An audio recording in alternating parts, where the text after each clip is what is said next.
Hey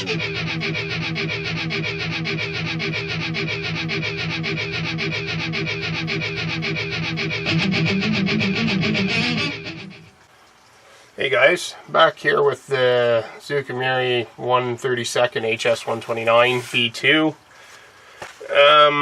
I'm getting into paint, and the bodywork is pretty much done. I've had to go over things a few times to get it sorted, but I think we're there.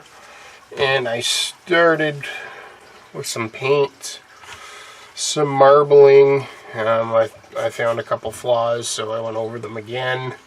Some ejector pin marks in here that I thought were covered by flaps that aren't, so I just kind of touched them, sanded them down and put some filler in, and then touched them.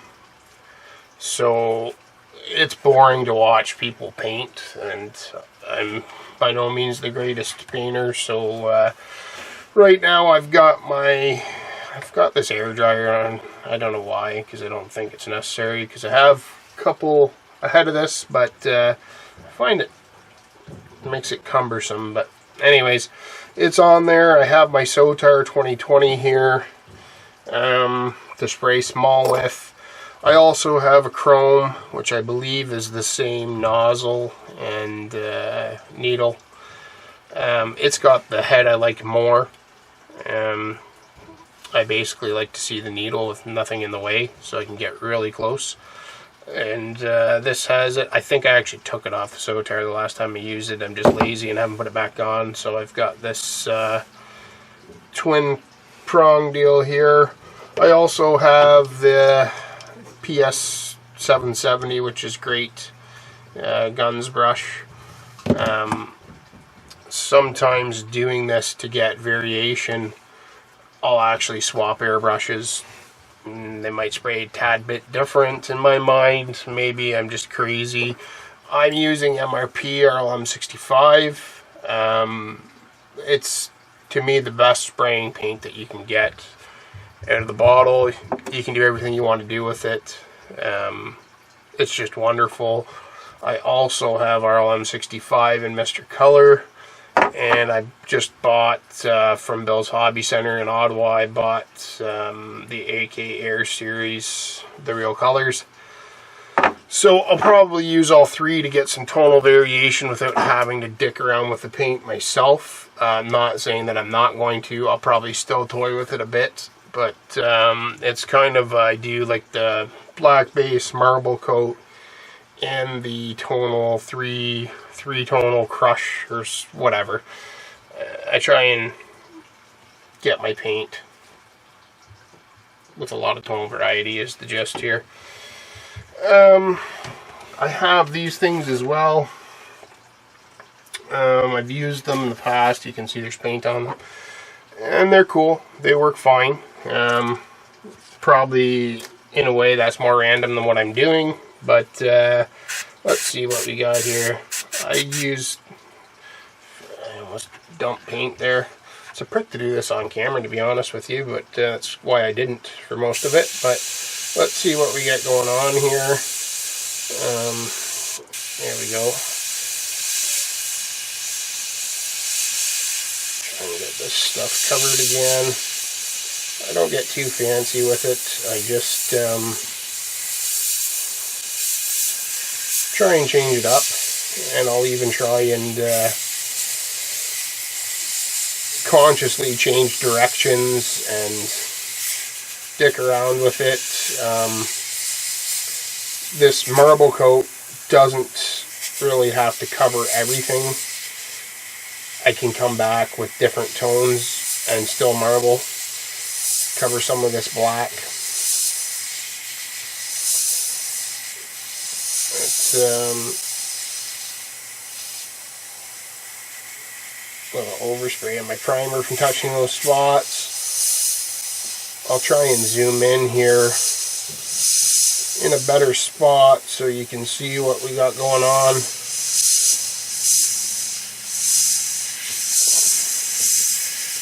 I'll dick around with opacity in spots too. I'll try and get it heavier coverage in some areas as others. I kind of have room for error in here because the flaps sit pretty much where this edge is. I'll try and paint here. Where this edge is here is where the flaps sit. Then they have these bracket hook gizmos that go into these.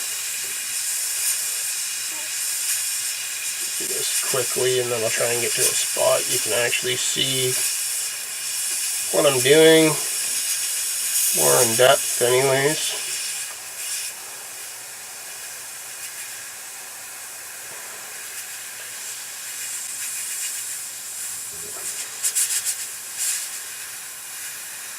I've been working on another kit.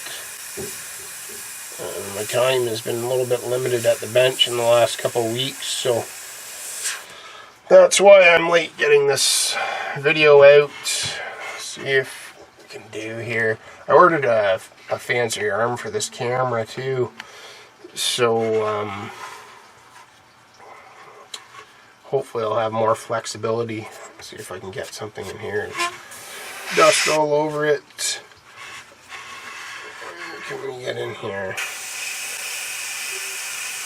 How good is the camera picking that up? Is this light on? Yes, it is. Okay, we get our biting point there. Like the Sotar, hopefully you can see that. It once it bites, you can lay off the paint a bit.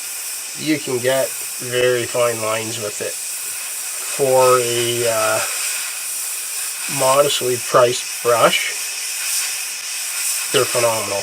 I have a couple of them. When I first got back into this, I got Harder and Steenbeck brushes because I heard they were great, and I see lots of people use them.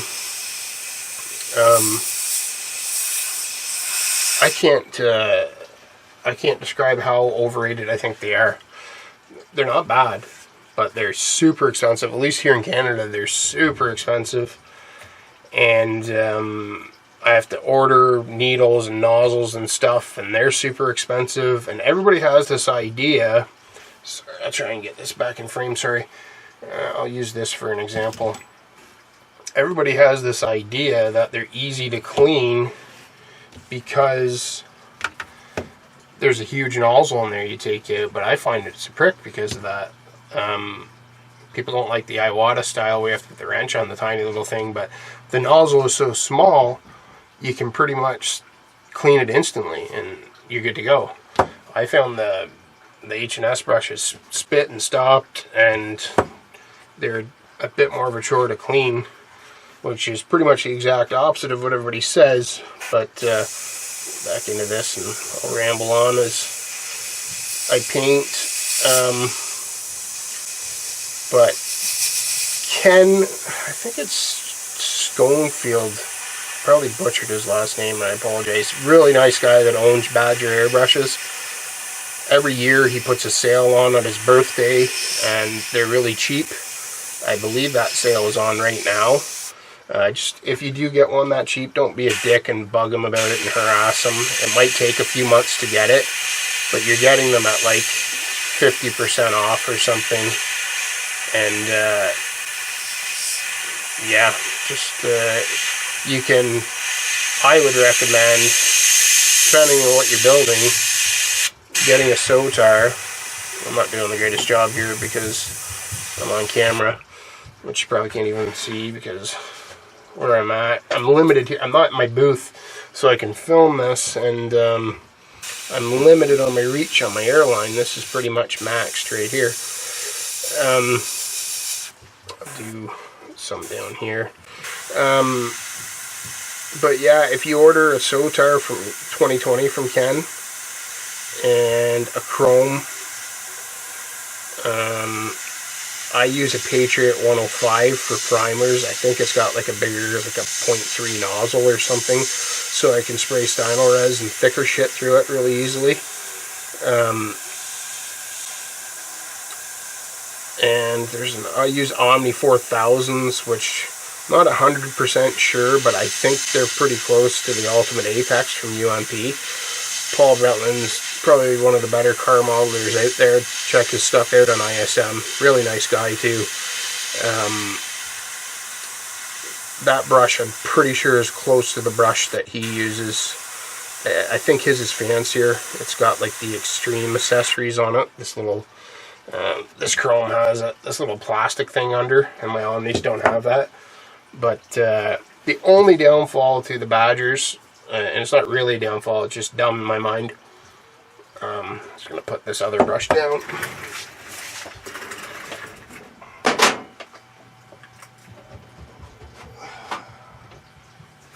Sorry about that.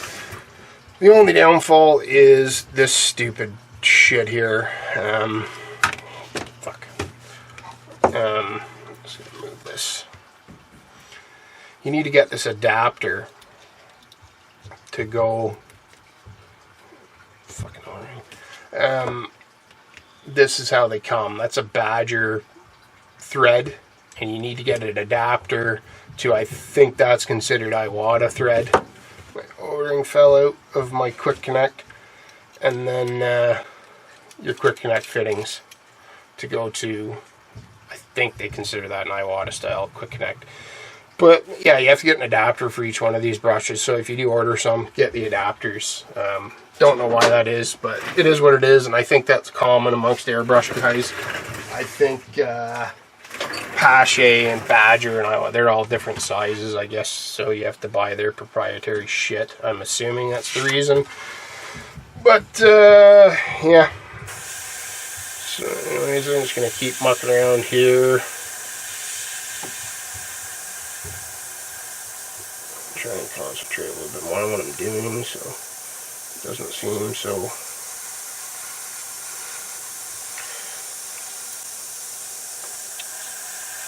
I'm sure you guys have seen much better modelers do this. If you guys have, I watch a lot of YouTube.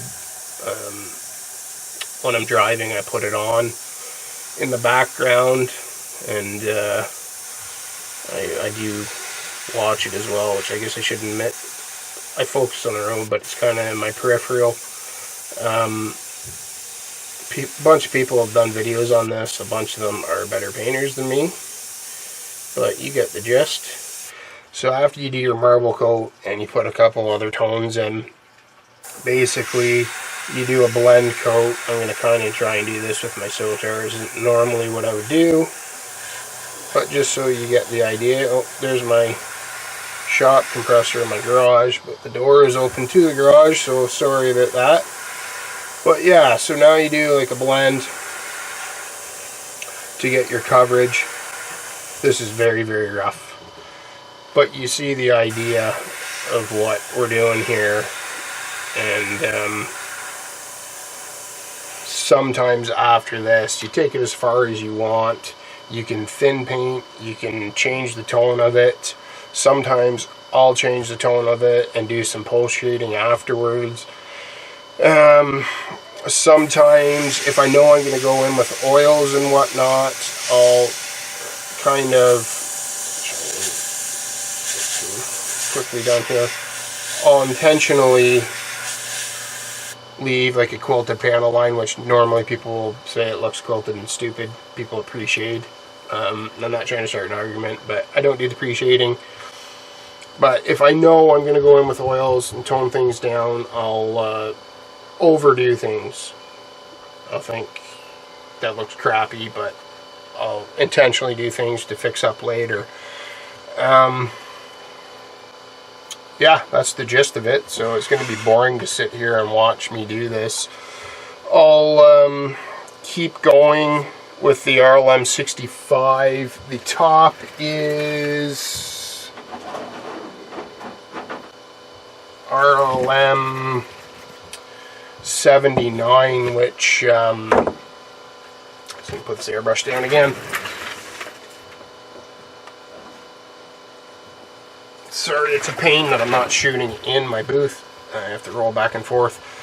I got, once again at Bill's Hobby Center, I got 2 shades 4142, that's the year 1941-1942 of RLM 79. Not sure what the tonal difference is between them. And I already had the Mr. Color. I do not have the MRP. Maybe I'll hit Matt Ball up, Hobby World USA, and get some. But that's the top coat, RLM 79. The bottom's RLM 65. And then the green spots are RLM 71, which I have an MRP, and I picked this up with the rest of them the other day, and the AK Air Series. So yeah, I'll keep on with the paint here. None of my videos seem quick, which is weird. I thought this would be like a 5-minute thing. I guess I drone on too much. But I'll keep on with this. I'll get the paint on. I'll get the flaps and stuff painted, and then I'll kind of come back with an assembly. It depends. With weathering, anyways. We'll discuss that soon. Cheers, guys. Talk soon.